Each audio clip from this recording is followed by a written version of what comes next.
반갑습니다. 하나님의 은혜 가운데 대구 동성교회 모든 성도님들을 만나게 돼서 정말로 반갑습니다. 제가 처음 방문하게 됐는데 따뜻하게 맞아주시고 환영해 주셔서 너무나 감사합니다. 또 함께 말씀을 나눌 수 있어서 개인적으로 영광스럽게 생각합니다. 저는 미얀마에 사역하고 있는 정기수 선교사입니다. 저의 가정을 잠깐 소개해 드리면 저와 사모 그리고 자녀 2명 있습니다. 혹시 사진을 띄워줄 수 있나요? 네. 사진을 좀 감안해 보셔야 될 것이 이 사진을 찍은 것이 3년 전 일입니다. 그래서 아이들이 좀 컸고요. 저도 좀 늙었습니다. 그러나 저희 아내는 미인입니다. 저희 아내 김선아 사모와 저희 자녀는 첫째는 딸 정하늘이고요. 20살입니다. 정말 감사한 것은 이번 수시에 합격해서 한동대학교 예비 대학생이 되었습니다. 둘째는 정승리고요. 16살입니다. 중학교 3학년 나이지만 교과 과정이 맞지 않아서 중학교 2학년에 지금 다니고 있습니다. 약간 좀 사춘기인데 빨리 지나갔으면 좋겠습니다. 지금 또 보여드릴 것이 미얀마 국기입니다. 위에서부터 노란색, 초록색, 빨간색이 있습니다. 노란색은 결속, 어떤 단결을 의미하고요. 이 초록색은 풍요로움, 이 자연의 풍요로움, 또 평화를 상징하고 있습니다. 빨간색은 미얀마 사람들의 용기를 뜻하는 것이고, 이 가운데 있는 이 하얀 별은 이 단일성을 강조하는 그런 의미가 있습니다. 전에는 이 미얀마를 버마로 불렀는데 지금은 미얀마 연방공화국으로 불리고 있습니다. 이렇게 계칭해서 지금은 불리고 있는데 그냥 미얀마라고 불려도 괜찮습니다. 미얀마 지도를 한번 보여주시겠습니다. 미얀마 이 공식적인 수도는 중앙에 보면 이 별표로 되어 있는데 그것이 네피도라고 합니다. 그리고 밑에 보면 양곤이 경제의 중심지입니다. 제가 이 미얀마 지도를 볼 때마다 사실 좀 제 마음이 흥분이 되기도 하고 정말 이 소망을 바라보게 되는 것은 무엇이냐면 이 주변 국가를 보게 되면 오른쪽에 태국이 있고요, 라오스가 있고요, 베트남, 그 위에는 중국이 있고 또 인도가 있고 방글라데시가 있습니다. 이 미얀마 지도에 인접된 국가들이 어마어마한 국가들이 많이 있습니다. 제가 이 미얀마 국기를 이 지도를 볼 때마다 믿음으로 바라보고 선포하는 것은 이 미얀마를 통해서 이 주변 국가에 복음이 흘러가기를 간절히 소원하고 소망하고 있습니다. 여러분도 함께 그런 부분에 기도로 동참해 주시면 감사하겠습니다. 저희 가정은 2018년 GMS 파송을 받고 미얀마에 첫 발을 디디게 되었습니다. 그 전에 인도 선교사로 6년간 평신도 사역자로 있었기 때문에 미얀마에 가서도 잘 정착하고 적응할 수 있을 거라 생각했습니다. 그러나 이 예상치 못한 일들이 일어나면서 어려운 시기를 겪고 있습니다. 올 2월에 쿠데타가 일어나면서 모든 것이 멈춰지고 또 역행하는 모습들을 보게 됩니다. 이 학교와 병원이 문을 닫은 지 벌써 2년째가 되었습니다. 많은 젊은 세대들이 죽음을 각오하고 이 민주주의를 얻기 위해서 피해 대가를 지금도 치르고 있습니다. 이 공식적인 통계로만 이 3,000명의 사람들이, 대학생들과 이 젊은 청년들이 죽음을 맞이했고 죽었고, 많은 사람들이 이 구금과 또한 이 체포를 당하고 있고, 또 수만 명의 난민들이 발생하는 곳이 바로 미얀마입니다. 미얀마에서 쿠데타가 일어나고 나서 많은 사람들이 거리로 와서 시위를 벌였습니다. 그 가운데 제 마음 가운데 생생하게 기억나는 것 중에 하나가 바로 냄비 두드리기였습니다. 이 냄비를 두드리는 이유는 이 악귀를 쫓아낼 때 사용하는 미얀마의 전통적인 방법입니다. 이 미얀마 군부를 악귀로 보고 이 쫓아낼 대상으로 보고 있는 것입니다. 처음에는 이 소수의 사람들이 이 냄비를 두드렸어요. 근데 이것이 인터넷에 퍼지자 순식간에 전국적으로 확대가 되었습니다. 저녁 8시만 되면 많은 사람들이 이 창문을 향해서 또 밖으로 거리로 나와서 이 냄비를 두들겼습니다. 한번 그 영상을 보도록 하겠습니다. 이 영상은 쿠데타가 일어나고 나서 3일 후에 찍은 영상입니다. 이렇게 많은 사람들이 밖으로 나와서 또 창문을 향해서 이렇게 냄비를 두드리고, 또한 군부가 빨리 물러나기를 바라는 그런 염원을 담아서 이렇게 두드리고 있는 것입니다. 지금은 이게 소리가 작은 것처럼 보이지만 이 현장에는 이 소리가 너무나 컸습니다. 너무나 어떻게 보면 시끄러웠습니다. 이러한 상황에서 제가 할 수 있는 것이 무엇일까? 아무것도 없는 것이에요. 저도 시간이 일주일이 지나고 나서 이 냄비 두들기에 동참했습니다. 이 저녁 8시만 되면 저도 이 창문을 향해서 이 냄비를 두들겼습니다. 놀라운 건 이 미얀마 사람들이 당하는 이 고통과 아픔이 다 이해할 수 없지만 이 냄비 두드림을 통해서 전해지기 시작했습니다. 그래서 이 냄비 두드리는 시간이 바로 기도의 시간으로 바뀌기 시작했습니다. 소리가 커지면 커질수록 저의 기도도 커졌습니다. 그 소리가 얼마나 슬프고 아픈지 모르겠습니다. 그 울부짖음은 정말 하루속히 이 군부가 물러나길 바라는 그들의 마음이 담겨져 있는 소리였습니다. 미얀마에서 이번 달에 두 가지 큰 사건이 일어났습니다. 이 첫 번째 사건입니다. 한번 보여주세요. 이 사건은 이 양곤에서 평화 시위를 벌이는 이 시위대를 향해서 이 군부 트럭이 돌진해서 그들을 들이받고 총격을 가해 5명이 그 자리에 숨지고 8명의 그 젊은이들이 총상을 입었습니다. 이것이 뉴스에 보도가 됐고 전 세계적으로 알려지게 되었습니다. 그리고 이 두 번째 사건은 이 사가행 지역에서 브레탄 시구 11구가 발견이 되었습니다.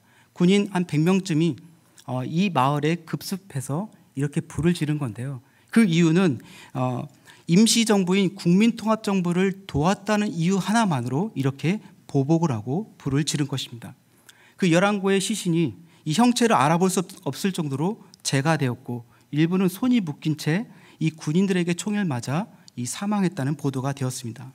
이 사건을 보기만 해도 이 미얀마 이 군부와 또 이 경찰들이 얼마나 잔혹하고 잔인한지를 보여주고 있습니다. 이 냄비 두드리기는 쿠데타 이후 시작되었다가 군 경찰의 압력에 의해서 이 2달 만에 사라지게 되었어요. 그러다가 제가 말씀드린 이 두 가지 사건을 계기로 다시금 이 냄비 두드리기에 동참하고 있습니다. 이 냄비를 두드린다는 의미는 어떤 의미냐면 그냥 두드리는 것이 아닙니다. 이 냄비를 두드리면 군이나 경찰에 의해서 무작위로 체포할 수 있는 것이에요. 이 체포가 되면 정치범으로 몰리기 때문에 갖은 폭행과 이 고문을 감내해야 합니다. 그러다가 목숨을 잃어버린 경우도 있어서 어찌 보면 죽음을 각오하지 않고서는 이 냄비를 두드릴 수 없는 것입니다. 그런데 많은 젊은이들이 목숨을 각오하고 이 냄비를 두드리고 있는 것입니다. 매일 저녁 8시를 기억해 주시기 바랍니다. 그 시간은 미얀마 사람들이 목숨을 걸고 냄비를 두드리고 있습니다. 이러한 상황들이 계속되면서 저 또한 정말 할 수 있는 것이 기도 외에는 없다라는 것을 보게 되었습니다. 이런 미얀마 청년들이 한국을 매우 좋아합니다.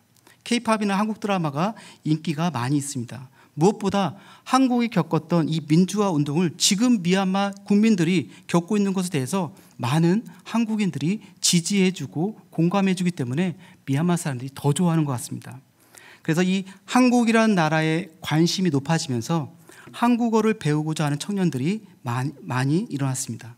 이 한국어에 관심을 가진 친구들과 접촉점을 가지면서 그들에게 한국어를 가르치는 사역을 시작하게 되었습니다.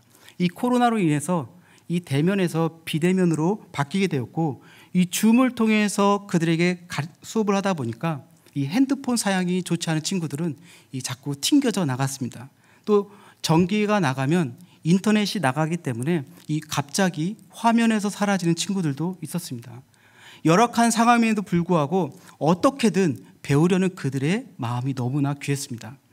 미얀마 대학생들과 이 젊은 청년들을 보면서 이들에게 복음을 꼭 전해야겠다는 마음이 제 안에 강해졌습니다. 그들이 가지고 있는 이 순수함이 있었고요. 또 착한 마음들이 있었습니다. 무엇보다 미얀마 청년들이 매우 똑똑합니다. 잠재력이 많이 있습니다. 그러나 지금 이 나라의 상황과 또 이 종교적인 영향으로 말미암아 그들의 잠재력들이 가려져 있는 것을 보게 되었어요.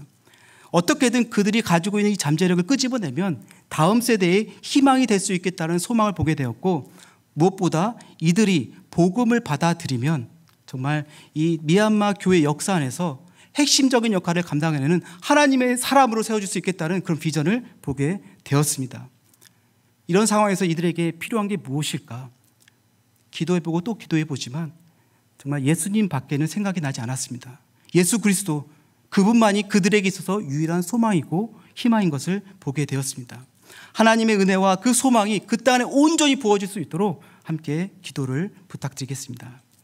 말씀을 살펴보도록 하겠습니다. 하나님의 놀라운 계획이라는 제목으로 말씀을 나누고자 합니다. 이 창세기 12장의 배경을 잠시 살펴보겠습니다. 아브라함 시대를 보면 노아의 홍수 이후에 사람들이 바벨탑을 쌓았습니다. 바벨탑을 쌓은 이유가 하나님과 같게 되려는 이 교만함이 그들 안에 있었습니다. 하나님은 그 교만함을 보시고 그들의 언어를 흩으셨습니다. 그 이후에 하나님을 알지 못하는 시대에 하나님이 아브라함을 찾아오십니다. 오늘 우리가 읽었던 말씀입니다. 먼저 이 아브라함의 믿음에 대해서 함께 보길 원합니다. 하나님이 먼저 아브라함에 찾아오셔서 아브라함에게 말씀하셨어요. 그 말씀이 아브라함의 마음 안에 들어가게 되었습니다. 믿음이 생기게 된 것이죠. 그러므로 이 믿음의 시작은 하나님의 말씀으로 시작된다라고 말하고 있습니다. 우리가 잘 아는 말씀이죠. 로마서 10장 17절을 보면 믿음은 들음에서 나며 들음은 그리스도의 말씀으로 말미암았느니라. 믿음은 그런 의미에서 하나님 앞에서 인내하고 기다릴 줄 알아야 합니다. 다시 말해서 하나님의 말씀이 내게 들리게 되고 또 임하기까지 우리는 기다리는 것이 필요합니다. 하나님이 제 안에 이 단기 선교라는 것을 통해서 말씀을 주시고 저를 찾아오셨던 날을 저는 기억합니다. 제 삶에 있어서 첫 단기 선교가 이 몽골 단기 선교였습니다. 왜냐하면 1999년 12월 31일 이 몽골로 가는 비행기를 탔기 때문에 그렇습니다. 이 당시만 해도 2000년대를 시작하는 시점이어서 Y2K, 밀레니엄 버그라는 소재로 뉴스에 보도가 되었습니다. 1900년대에서 2000년대로 세기가 바뀌는 것 때문에 분명하게 오류가 있을 것이다. 뭔가 잘못될 것이다. 많은 걱정과 우려가 있었죠. 하지만 이 걱정과 우려는 기우에 불과했고 2000년 1월 1일 새벽 몽골에 잘 도착했습니다. 저희 팀은 그곳에서 예배를 드렸습니다. 현지 상황은 매우 열악했습니다. 시기적으로 1월 달에 단기 선교를 해서 영하 30도, 40도로 떨어지는 그런 추운 겨울이었습니다. 교회 건물도 좋지 않아서 석탄을 떼면서 함께 예배를 드렸던 걸로 기억합니다. 한국에서는 이 피아노와 드럼 여러 가지 악기를 통해서 하나님 앞에 예배를 드리지만 그곳에서는 기타 하나로 예배를 드렸고 또 OHP를 통해서 자막을 보여줬습니다. 이 몽골 말이야 도저히 알아듣지 못하는 그런 상황 속에서 예배를 드린 것이요. 그런데 그 예배 가운데 하나님이 저에게 은혜를 부어주시고 제 마음 가운데 문을 두드렸습니다. 이 몽골 사람들이 드려진 찬양의 고백이 제 안에 전해지면서 하나님 앞에 무릎 꿇고 기도하면서 예배를 드리고 있었습니다. 근데 제 안에 들었던 마음 한 가지는 뭐냐면 하나님이 나를 지금 부르시고 있구나. 그것이 선교의 부르심인지 선교사의 부르심인지 확인할 수 없었지만 무엇인가 강력한 콜링이 제 안에 있었습니다. 제가 어떻게 하나님 앞에 기도해야 할지 몰라서 이렇게 기도했습니다. 하나님, 저를 선교사로 부르신 것이 맞다고 한다면 하나님이 저에게 주셨던 이 말씀, 이 마음을 가지고 내년에도 이곳에 올 수 있도록 인도해 달라고 기도했습니다. 여러분, 1년의 시간은 어떻게 될지 모르는 시간입니다. 또다시 몽골로 단기 선교로 갈지도 모르는 상황이고 또 제 마음이 하나님이 주셨던 이 마음이 그대로 가지고 갈 수 있다는 말도 보장할 수 없었던 그런 시기입니다. 그럼에도 불구하고 1년이라는 시간 동안 하나님 앞에 저는 묻고 또 묻고 기도했습니다. 몽골에서 하나님 나에게 주셨던 마음이 사그라지면 나는 선교사의 부르심이 아니다라고 생각했던 것이죠. 근데 놀랍게도 이 1년이라는 시간 동안 하나님 저에게 주셨던 이 창세기 12장 1절에서 3절의 말씀이 전혀 사그라지지 않았다는 것입니다. 몽골 땅을 다시 한번 밟으면서 선교사의 부르심을 확인하게 되었습니다. 제가 가는 곳곳마다 이 창세기 12장의 말씀을 나눕니다. 주님이 주셨던 이 첫 마음을 잃어버리고 싶지 않은 마음에서 나누는 것입니다. 하나님이 주신 이 말씀이 20년이 지난 지금도 생생하게 살아있고 제 안에 마음 자리 잡아 있다는 것입니다. 기억하십시오. 하나님은 우리에게 믿음을 주시기 위해서 찾아오시는 하나님이십니다. 오늘 이 시간 하나님의 말씀이 들려지길 원하고 또 임하게 되기를 주님의 이름으로 축복합니다. 1절 말씀을 보면 하나님이 아브라함에게 너의 고향과 친척과 아버지의 집을 떠나라고 말씀하십니다. 이 고향은 어떤 곳입니까? 아주 익숙하고 편안하고 안주하고 싶은 곳입니다. 근데 하나님은 그곳을 떠나라고 말씀하세요. 왜냐하면 하나님이 이 아브라함을 인도하실 곳이 바로 가나안 땅이었습니다. 하란이 아니었어요. 그런데 그들은 대략 20년 동안 이 하란이라는 땅에서 정착하고 살았습니다.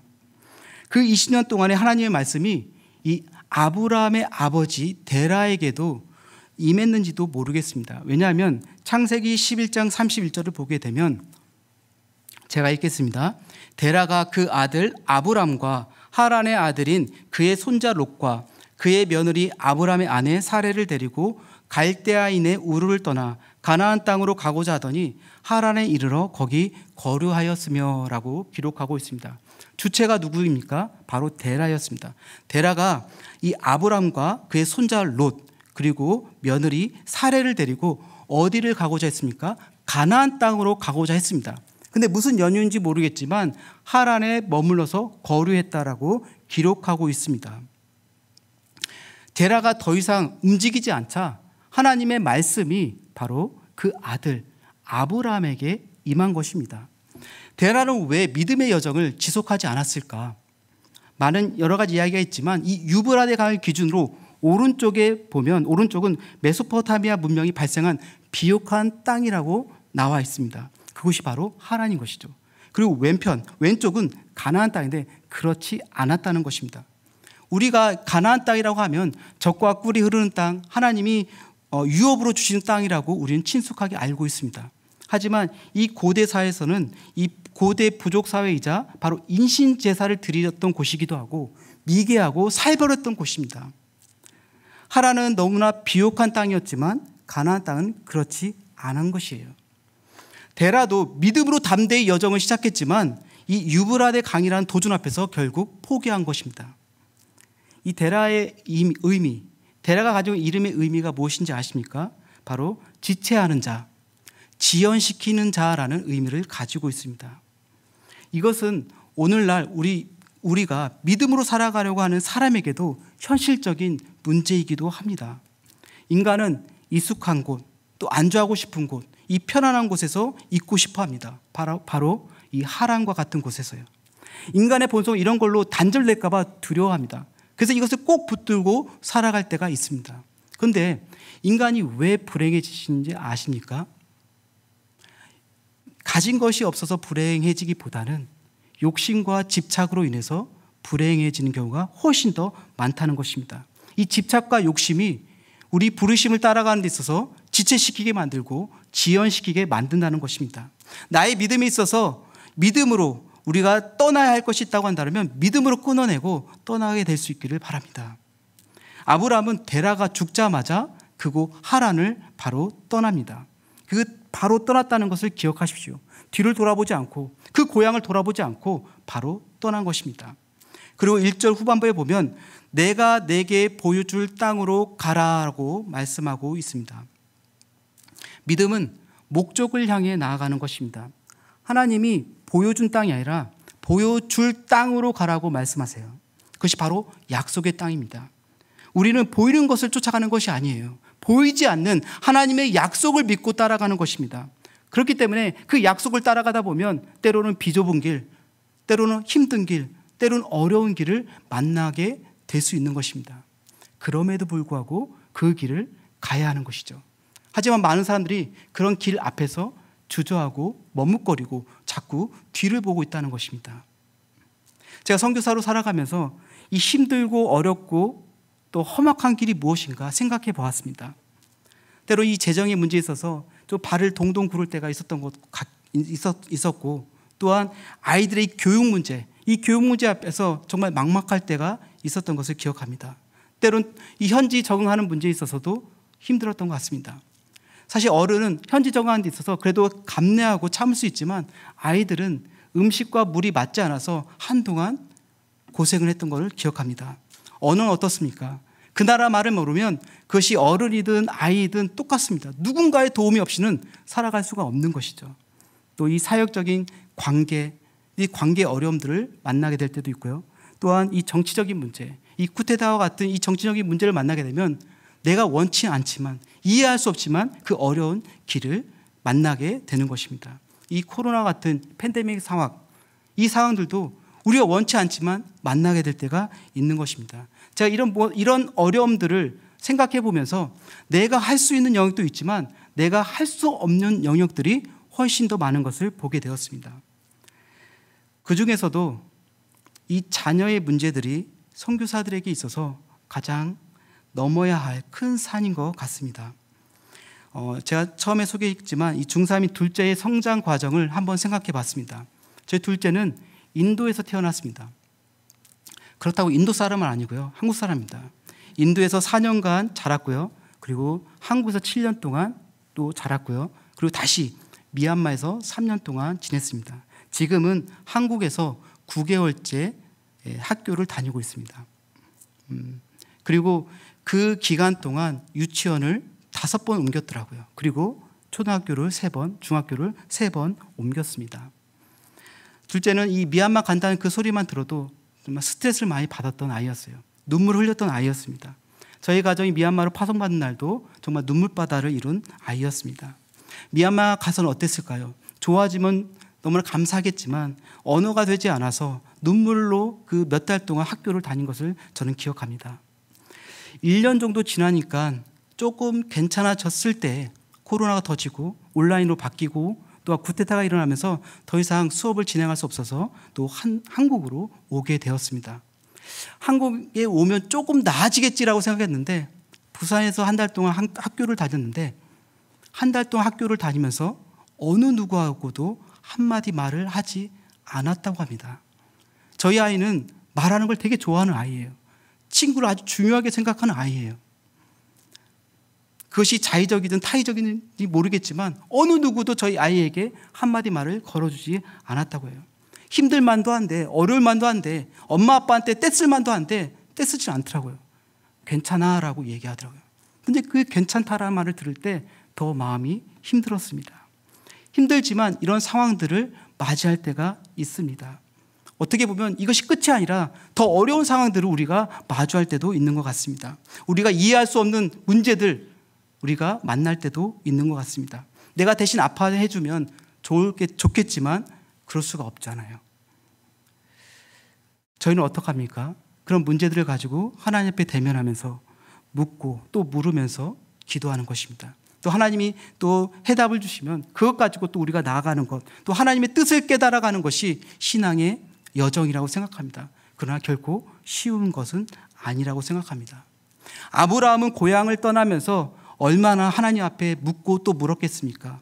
어려운 길을 만날 때마다 또 갈림길을 만날 때마다 하나님 앞에 또 묻고 묻지 않았겠습니까? 인생의 여정은 모두에게 동일하지 않은 것 같아요. 누군가는 정말 더 험한 길을 갈 때가 있고 누군가는 덜 험한 길을 갈 때가 있는 것 같습니다. 아브라함은 하나님의 약속을 믿고 하나님의 말씀을 따라 더 험한 길을 택하며 나아간 것입니다. 그런데 하나님께서 그 아브라함을 축복하십니다. 우리가 읽었던 이 창세기 12장 2절과 3절의 말씀으로 축복하십니다. 내가 너로 큰 민족을 이루겠다라고 말씀하시고 내 이름을 창대케 하겠다라고 말씀하시고 너는 복의 근원이 될 거라고 말씀하시고 축복하십니다. 너를 축복하는 자에게는 복을 내리고 또 너를 저주하는 자에게는 내가 저주하겠다라고 말씀하십니다. 어떤 의미입니까? 내가 너와 함께 하겠다는 하나님의 약속인 것입니다. 도대체 왜 하나님은 아브라함을 선택하셔서 축복하셨을까? 아브라함의 배경이 그렇게 좋지 않습니다. 그는 이 메소포타미아 지방의 우상 만드는 아버지로부터 태어났습니다. 또 아브라함은 나약해서 자기의 아내를 누이라고 2번이나 거짓말했던 사람입니다. 두려움도 있었고 실수도 했던 사람입니다. 그런 하나님은 아브라함을 선택하셨어요. 하나님이 택하시는 기준이 있다고 한다면 바로 은혜라고 생각합니다. 하나님의 은혜로 택하신 것입니다. 하나님이 우리를 왜 택하셔서 이곳에 부르셨습니까? 우리가 뭐 믿음이 좋아서 아니면 3대 기독교 집안이어서 하나님 우리를 택하셨습니까? 하나님은 어떤 조건을 보시고 선택하는 것이 아니라 바로 은혜로 우리를 선택하신 줄 믿으시기 바랍니다. 더 중요한 것이 있습니다. 택함을 받은 아브라함이 행한 것이 한 가지 있습니다. 무엇입니까? 하나님의 말씀에 아멘, 네 하고 그 길을 따라간 것입니다. 너의 고향을 떠나라고 하나님 말씀하셨을 때 뒤도 돌아보지 않고 떠났습니다. 이 고대 사회에서 이 고향을 떠난다는 것은 죽음을 각오하지 않고서는 일어날 수 없는 일입니다. 고대 사회의 특징은 다른 지역이나 다른 나라로 여행할 때 치안이 보장되지 않은 시대였습니다. 강도를 만나서 모든 재산을 몰수당할 수도 있고 아내를 빼앗길 수도 있고 노예로 팔려갈 수 있는 그런 시대였기 때문에 정말 이 고향을 떠난다는 것, 자신의 바운더리, 울타리를 떠난다는 것은 너무나 어려운 일이었습니다. 믿음이 없이는 일어날 수 없는 일이었어요. 아브라함은 믿음으로 순종하며 나아갔습니다. 하나님은 이 아브라함과 같이 믿음으로 순종하는 자를 택하여서 축복하십니다. 그렇기 때문에 아브라함은 그때나 지금이나 우리에게 있어서 믿음의 조상이라고 불리고 있습니다. 한번 우리의 삶을 돌아봤으면 좋겠습니다. 우리의 삶을 돌아보면 때론 부끄럽고 연약하고 또 부족한 모습들이 너무나 많이 있습니다. 그럼에도 불구하고 하나님의 말씀이 내 안에 임하고 또 내 안에 일어나게 된다면 우리에게 목표가 생기는 것이에요. 우리에게 가야 할 방향이 설정되어 있는 것입니다. 그리고 그 비전을 따라 움직이게 되면 아무리 어렵고 힘들지라도 그 걸음을 인도하시는 분이 하나님이십니다. 그리고 그 하나님 어떻게 하십니까? 축복하신다는 사실입니다. 이 축복하실 때 하나님 마음 가운데 한 가지 놀라운 계획이 있습니다. 그것이 바로 창세기 12장 3절 후반부에 나타나 있습니다. 이 후반부에는 어떤 말씀이 있습니까? 땅의 모든 족속이 너로 말미암아 복을 얻을 것이라 하신지라. 모든 족속이 하나님의 사랑을 알기 원하십니다. 하나님이 이미 오래전부터 아브라함 시대 때부터 모든 족속에 대한 비전이 있었어요. 그때는 하나님을 아는 사람이 한 사람도 없었겠죠. 하나님의 마음에 이미 모든 족속을 품고 계셨던 것입니다. 하나님이 모든 족속을 품지 않았다면 어떻게 이 한국 땅에 복음이 들어올 수 있었겠습니까? 내가 공부해서 내가 터득해서 들은 것이 아니죠. 누군가가 전해졌기 때문에 우리가 그 복음을 들었고 구원을 받은 것입니다. 말씀을 정리하겠습니다. 하나님은 믿음을 주시기 위해서 찾아오시는 분이십니다. 말씀이 내 안에 들려지고 임하게 되면 우리가 어떻게 살아야 하는지 삶의 방향과 목표가 생기게 되는 것입니다. 그 비전을 따라 살아갈 때 많은 어려움과 또 장애물들을 마주할 때도 있습니다. 데라는 중간에 포기했지만 아브라함은 포기하지 않았습니다. 아브라함처럼 그 주님의 약속을 믿고 나아가기를 소망합니다. 기억하십시오. 하나님 부족한 저희들을 택하셔서 축복하시는 하나님이십니다. 하나님의 계획은 이 축복 거기에만 머물러 있지 않습니다. 그 축복이 흘러가야 합니다. 아무리 깨끗한 물도 고여있으면 썩게 마련입니다. 우리에게 주신 복도 마찬가지입니다. 그 복이 흘러가야 한다는 것입니다. 여러분이 이 축복의 도구가 되어서 그 복이 믿지 않는 자에게 그리고 분쟁과 다툼이 있는 곳에 또한 여러분의 손길이 있는 곳에 흘러가기를 바랍니다. 우리가 참된 그리스도인이라고 한다면 그리스도의 향기가 나타나야 하는 것 아니겠습니까? 우리가 갔는데 내가 가는 곳곳마다 썩은 냄새가 나고 또 악취가 진동하면 어떻게 그것을 참된 그리스도인이라고 말할 수 있겠습니까? 여러분, 그리스도의 향기가 여러분의 가정과 또 여러분의 이웃과 또 교회와 그리고 이 지역을 넘어 열방에까지 흘러가기를 나타나기를 원하십니다. 이것이 하나님이 우리를 향한 놀라운 계획임을 믿으시기 바랍니다. 복이 넘치면 아무리 황폐한 곳이라도 사람 살 곳이 되어집니다. 동성교회 모든 성도님들이 가는 곳곳마다 그리스도의 향기가 나고 복이 넘쳐 사람 살 곳이 되어지는 은혜가 있기를 간절히 축복하길 원합니다. 기도하겠습니다.